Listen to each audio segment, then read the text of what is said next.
আমি বলছি যে 18 তারিখের পর আওয়ামী লীগ দেবে মরণ কামড়। এটা কেন বলেছি এবং ঘটনাটা কি এই বিষয়ে আলোচনা করব, তার আগে একটু আপনাদের কাছ থেকে 1 মিনিট সময় চেয়ে নিচ্ছি, কিছু বিষয় একটু পরিষ্কার করে দেই। আর যদি পুরো ভিডিওটা না শুনেন তাহলে আপনারা সকলে বলবেন যে মিস ইনফরমেশন আবারও। কারণ ইনফরমেশন থাকে, পুরো ভিডিওটা না শুনে 1 লাইন শুনেই আপনারা চলে যান এটার কনক্লুশনে যে সব বুঝে ফেলেছেন। গতকালকের যে ভিডিওটা করেছিলাম যে শেখ হাসিনার সাথে আমাদের জননেত্রী মাননীয় প্রধানমন্ত্রী শেখ হাসিনার সাথে কথা বলেছেন আমেরিকার কূটনীতিক, সেটাতে আপনারা অনেকেই বলছেন মিস ইনফরমেশন। তবে যদি না বুঝেন, না জানেন, সেটা হচ্ছে অন্য কথা। আর যদি বুঝে থাকেন তাহলে বলবো যে এটি মিস ইনফরমেশন না, আপনাদের বুঝতে হবে। আর সেই বুঝাটার জন্যই আজকের যে ঘটনাটা এখন বলছি সেটার সাথে এইটার 110% মিল। সেটা হচ্ছে, দেখেন আপনারা এই মুহূর্তে আমার মাথার পেছনে যে ব্যানারটা দেখছেন সেখানে লেখা আছে, দেখেন, জামাতের আমিরের সাথে যুক্তরাজ্যের বাণিজ্যিক প্রতিনিধি দলের ভার্চুয়ালি বৈঠক অনুষ্ঠিত হয়েছে।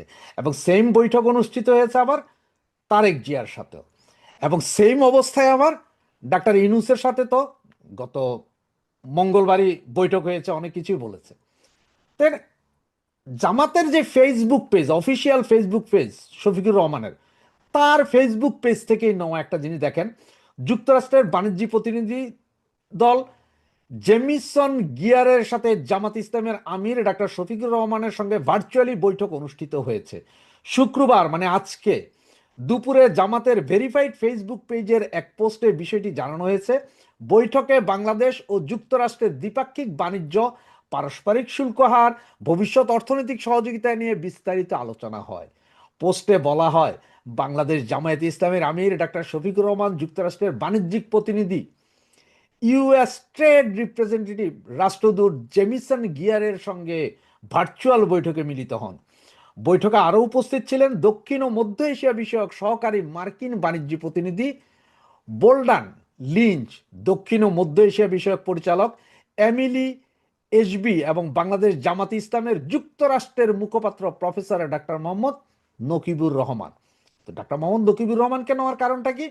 কারণ হচ্ছে যে সম্ভবত, আমি 100% শিওর না, সম্ভবত হয়তো কারণ আমেরিকান ইংলিশ হয়তো আমাদের শফিকুর রহমান সাহেব খুব একটা ভালো বলতে পারেন না, বা হয়তো ভালো বুঝতে পারবেন না, হঠাৎ করে কোথায় কি বলে দেবে, এই জন্য আরেকজন ব্রিটিশ নিয়েছেন যিনি বাঙালি এবং ভাষা, ইংলিশ ভাষা, বা এটা ভুল কিছু না, এটা কোনো অন্যায় করেননি এই জন্যে। এখন ওনার সাথেও কথা বলেছেন, আবার তারেক জিয়ার সাথেও কথা বলেছেন। এবং আপনার এর আগে আমরা বলেছি যে মঙ্গলবারে আমাদের উপদেষ্টাদের সাথেও কথা বলেছেন, তার আগে শেখ হাসিনার সাথেও মার্কো রুবিও কথা বলেছেন। এখন আপনারা বলতে কেন কথা বলবে, কি কথা? হ্যাঁ ভাই, এবার আসেন। আপনারা সকলেই জানেন যে 12 তারিখে একটা নির্বাচনের আয়োজন করা হচ্ছে। এখন এই নির্বাচন হবে কি হবে না সেটা নিয়ে কিন্তু টেনশনে আছে আমেরিকা। আবার এই নির্বাচন হয়ে গেলে এই গভর্নমেন্ট সাস্টেন্স করতে পারতেছে কিনা, এই গভর্নমেন্ট এই নির্বাচন ধরে রাখতে পারবে কিনা সেটাও সন্দেহ আছে। যার কারণে 3 দল, আওয়ামী লীগ, বিএনপি এবং জামাতের সাথে এই কথাগুলো। আওয়ামী লীগকে ওদের সবচেয়ে বড় ভয় যে নির্বাচন হয়ে যাওয়ার পরে এবার ক্ষমতায় বিএনপি আসুক আর জামাত আসুক, আওয়ামী লীগের ঠেলার সাথে বাঁচবে না, আওয়ামী লীগের ধোলাইয়ের কাছে দাঁড়াইতে পারবে না। সুতরাং গভর্নমেন্ট ঠিক থাকবে না, হরতাল, মিছিল, অবরোধ এগুলো দিতেই থাকবে আওয়ামী লীগ। সুতরাং ওরা যেই সব ব্যবসা বাণিজ্যের চুক্তি ইন্টিমের সাথে 17 মাসে যা যা নেওয়ার সত্য নিছে, কিন্তু এগুলো কি আসলে রাখতে পারবে কিনা? কারণ দেশের সরকার যদি স্টেবল না হয়, ওরা যে বিনিয়োগ করবে ওদের বিনিয়োগ তো ক্ষতিগ্রস্ত হবে, তখন কি হবে? এইসব কারণে তারা এখন আলোচনায়। কিন্তু আলোচনায় এই যে জামাতের সাথে বা বিএনপির সাথে যতই আলোচনা হবে, আলোচনার মূল কেন্দ্রবিন্দু যে আওয়ামী লীগকে বাংলাদেশের রাজনীতি করার স্পেস ছেড়ে দিতে হবে, নির্বাচনে সকলকে নিয়ে নির্বাচন করতে হবে, আওয়ামী লীগকে বাইরে রেখে কোনো নির্বাচন করা যাবে না। এটা হচ্ছে মূল। কারণ আমেরিকাও ভালো করে জানে আওয়ামী লীগকে বাইরে রেখে নির্বাচন করে আপনারা 6 মাসও ক্ষমতা ধরে রাখতে পারবেন না। তো ওরা যে এই যে বন্দর নিল, পোর্ট নিল, রাস্তা নিল, ঘাট নিল, জায়গা নিল, জমি নিল, সেন্ট মার্টিন নিল, এগুলা কই যাবে? আর শেখ হাসিনার দোষ কি ছিল? শেখ হাসিনার দোষ ছিল একটাই, সেটা হচ্ছে যে উনি সেন্ট মার্টিন দিতে রাজি হন নাই, উনি বন্দর দিতে রাজি হন নাই, উনি কিনছিলেন গরিবের জন্য চাউল, উনি দিছিলেন গরিবরে বৃদ্ধ ভাতা, বয়স্ক ভাতা, পঙ্গু ভাতা, গর্ভবতী ভাতা, মহিলাদের জন্য ভাতা, এইসব ভাতা চালু করছে, মানে ভাত কাপড়ের ব্যবস্থা করছে, যে কারণে এই সরকারের পতন ঘটাইছিল এই আমেরিকা। 2024-এর আগে কিন্তু আমেরিকা একবার করছিল, এটা আপনাদের নিশ্চয় সবাই খেয়াল আছে। ওই সময় কি ছিল জানেন? ওই সময় আওয়ামী লীগ সরকারকে বলা হয়েছিল যে আওয়ামী লীগ সরকার এই যে সাগরের ভেতরে যে 12টা জোন, যেখানে গ্যাস, তেল গ্যাস উত্তোলনের যে কাজ, মানে এখানে তেল গ্যাস কি পরিমাণ আছে, উত্তোলন পেলে উত্তোলন কারা করবে, এগুলো নিয়ে একটা আলোচনা ছিল। আমেরিকার খুব ইচ্ছে ছিল যেগুলো সবগুলোর কাজই তারা দায়িত্বে পাবে। আওয়ামী লীগ সরকারও ইলেকশন আছে, সুতরাং ওই সময় কিছুই বলে নাই। যেই না ইলেকশনটা শেষ হলো, আওয়ামী লীগ সরকার 3 মাসের ভেতরে আন্তর্জাতিক দরপত্র দিল। তার মানে আন্তর্জাতিকভাবে দরপত্র যে যারা আছে সকলে আসেন, আমি এক দেশ শুধুমাত্র আমেরিকারে দিব না। কারণ আওয়ামী লীগ সরকার ভালো করেই জানতো এইসব অঞ্চলে দিলেই সেন্ট মার্টিন হারাবে। আর এটাই আমেরিকান গভর্নমেন্টের উপরে লেগে গেছিল বিশাল আতঙ্ক, যে কিরে আন্তর্জাতিক দরপত্র দিলে অন্যান্য ইয়েরা যদি আসে, এই যে আপনার অন্যান্য দেশ যদি আসে, এই দরপত্রে তো ওরা টিকবে না, তাহলে তো ওদের সবকিছু হবে না। কারণ ওরা যদি পুরো ব্লকটা যদি ওরা পায়, তাহলে ওইখানে ওদের বিভিন্ন জাহাজ, দরকার সাবমেরিন এনে রাখবো, দরকারে যে 7 ফ্লিট এনে রেখে দিব, কারো কিছু করার নেই, আমরা তো তেল গ্যাস উত্তোলন করছি, দেখছি, খনন কাজ করছি। সুতরাং তখন আওয়ামী লীগ সরকারকে ফেলে দেওয়া ছাড়া তাদের কাছে আর কোনো উপায় ছিল না। কিন্তু ফেলে দেওয়ার পরে এখন ওদের ভয় হচ্ছে যে এই মৌলবাদী সরকার আবার কি করে, যদি মৌলবাদী সরকার আসে, মানে হচ্ছে যে এটা এখন প্রি প্ল্যান, যে এই মৌলবাদীদেরকে আনবে হচ্ছে যে ইন্ট্রিম, তার কারণটা, এবং ইন্ট্রিম যে ইলেকশন করতে চায় না, বা ইলেকশন যদিও বা কোনোভাবে হয়, তারা আবার এই মৌলবাদীদের যেটা গ্যাঞ্জাম লাগায় রাখবে, তার একটা মূল উপাদান দেখেন। গতকালকে কি করলো একজন উপদেষ্টা, তিনি আবার আমাদের জাতীয় নিরাপত্তা উপদেষ্টা, উনাকে নিয়ে বিমানের ডাইরেক্টর করা হইলো। ভাই, একজন উপদেষ্টা মানে মন্ত্রী, ডিরেক্টর হয় আমরা শুনছি কখনো এমপি, বা এমপিও না এরকম লোকজন ডিরেক্টর হইতে পারে। একজন মন্ত্রী পদমর্যাদার উপদেষ্টা, উনি কেন বিমানের ডিরেক্টর হবেন? আবার নির্বাচন কমিশনের সচিবকে কেন চেঞ্জ করে বিমানে দিতে হবে? নির্বাচন কমিশনের সচিব হঠাৎ করে 1 মাস নেই নির্বাচন, তার আগে সচিব চেঞ্জ, তো নতুন সচিব এসে বুঝবো কি? আপনি যখন একটা নতুন বিয়া করলে ওই মাইয়ার চরিত্র বুঝতে, ওই মাইয়া কি চায় কি না চায় এটি বুঝতে যেমন সমস্যা হয়, মেয়েরাও সেম, যে একটা ছেলেরা হঠাৎ করে বিয়া কইরা আপনারা যেমন বুঝেন না, বুঝতে পারেন না যে এর কি পছন্দ না পছন্দ, ওই না কি জানা, ছেলেরা বুঝে না মেয়েদের কি পছন্দ না পছন্দ। সেম কাহিনী হচ্ছে যে এই নির্বাচন কমিশনের সচিব হঠাৎ করে চেঞ্জ করা 1 মাসে, তো ওই বেটা এসে বুঝবে কি? ও তো কিছু বুঝবে না। আবার ওই সচিব, নির্বাচন কমিশনের সাবেক সচিবকে নিয়ে গেছেন কোথায় আপনারা? বিমানে।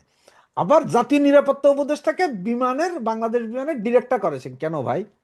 উনি তো মন্ত্রীর, উনি তো একজন ডিরেক্টর চেয়ে অতি উচ্চ পদে। তাহলে এইসবগুলো, তো এগুলো সব করা হচ্ছে যে আসলে যে 12 তারিখ ইলেকশন হবে তার একটা নমুনা। এবং 1/11 সময় আমাদের কাছে নজির আছে, 10 দিন আগেও টোটাল নির্বাচনও বাতিল হয়েছে, উপদেষ্টা পরিষদও বাতিল হয়েছে। এখন আমেরিকা কেন তাইলে ফোন দিচ্ছে? আমেরিকা ফোন দিচ্ছে সকলকে, যে সবার সাথে কথা বলতেছে, ভাই দেখেন এর ভিতরে এখন আওয়ামী লীগ, ওই যে ব্যানারে দেখলেন যে 18 তারিখের পরে আসছে মরণ কামড়। ভাই এটা আমি বলতেছি না মরণ কামড়, আমি কোত্থেকে বলবো? আমি ক্ষুদ্র ছোট মানুষ, আমি তো আওয়ামী লীগের নেতা না, বা আওয়ামী লীগের কোনো নেতাও বলে নাই যে আপনার 18 তারিখের পরে বিশাল মরণ কামড় দিবে, আন্দোলন হবে। এটা বলছে কারা ভাই? গোয়েন্দা সংস্থা, বাংলাদেশের গোয়েন্দা সংস্থা বলছে ভাই বিশাল আন্দোলন হবে। এখন বিশাল আন্দোলন হবে, তাইলে 12 তারিখের নির্বাচনের আগে হয়তো এই বিভিন্ন কেন্দ্র, ভোট কেন্দ্রগুলো জ্বালাও পোড়াও হইতে পারে। ভাই এটা আমি বলছি না, জ্বালাও পোড়াও হইতে পারে, মানে জ্বালাইয়া পোড়াইয়া দিতে পারে। এটাও কারা বলছে? গোয়েন্দা সংস্থা। তো এখানে তো আওয়ামী লীগ কি ভাই জ্বালাও পোড়াও করে? কখনো কখনো করে না, ঠিক না? 96 সালের ওই যে ইলেকশন মনে আছে তো, বিএনপি আওয়ামী লীগ করছিল, পাবলিক করছে ভাই। এখন পাবলিক যদি আন্দোলন করে, পাবলিক যদি জুতা পিটা করে এই ছাত্রদেরকে, পাবলিক যদি বিভিন্ন ভোট কেন্দ্র জ্বালাইয়া দেয়, পাবলিক যদি বিভিন্ন নেতাদের ধৈরা দিগম্বর করে ধোলাই করে, না আমার কি করার আছে ভাই? আওয়ামী লীগের কি করার আছে? সুতরাং এই যে মরণ কামড়, মরণ কামড় ওরা বলতেছে যে আওয়ামী লীগ মরণ কামড় দিবে। এখন আওয়ামী লীগ দিবে নাকি জনসাধারণ?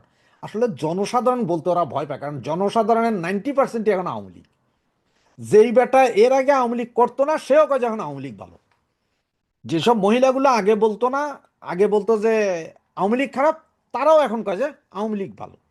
মহিলাদের এখন সমস্যা হয়েছে না?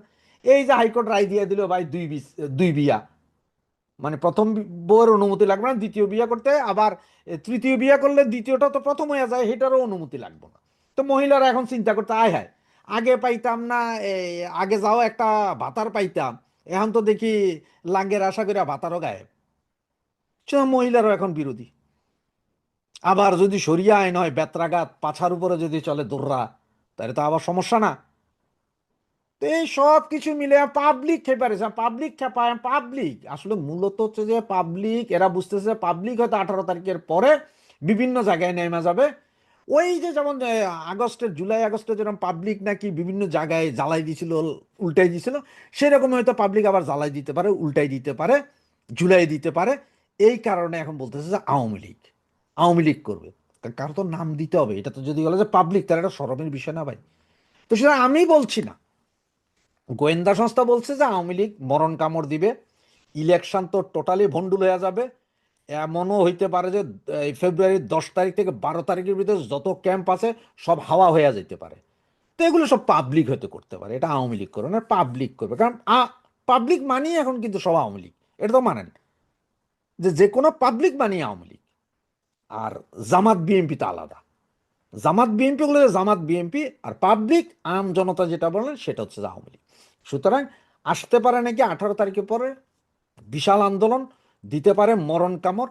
এমনও হইতে পারে যে আওয়ামী লীগ নেতারাও হয়তো বিভিন্ন জায়গায় আছে, যারা এখন আছে বাংলাদেশে, যাদেরকে আমরা জানি যে বাইরে, তারাও হয়তো বাংলাদেশে।